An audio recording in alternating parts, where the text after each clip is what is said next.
Hi, my name is Debbie, and I grew up always believing there was a God, but my question was, how in the world do you get in touch with God?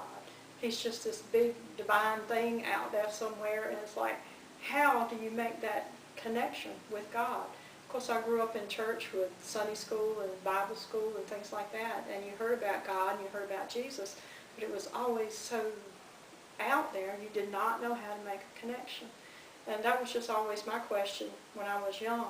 And when I was married and was expecting my first child, that was the thing that really, really made me want to know the God who had done that for me, made it where. And then when I had my little baby and I saw that little miracle of that little baby, it was like, wow, there's got to be more than what I've heard in church and in Sunday school.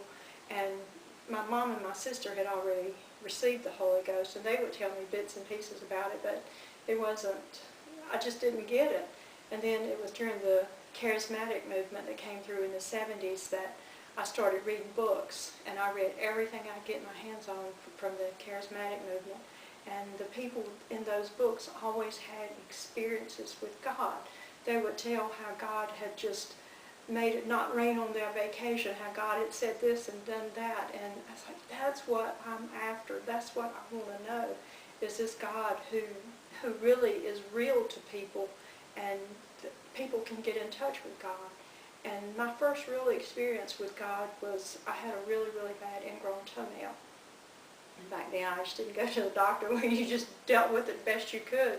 And right after, I think it was right after my baby was born, that I was praying and I asked Jesus, I was so timid because I'd never had an experience, didn't know any holiness people, and I asked Jesus if he would just heal my toenail. And the Spirit came from my head all the way down, back up, and I just felt that washing over me, and my toenail was healed right there that day. And I've never had another ingrown toenail. I mean, it was really bad.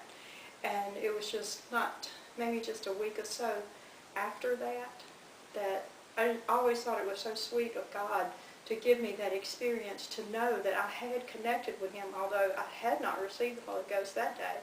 But when He came down and healed my toe that day, that encouraged me to let me know that you can connect with God. And that was just a defining moment to know that you can connect with God.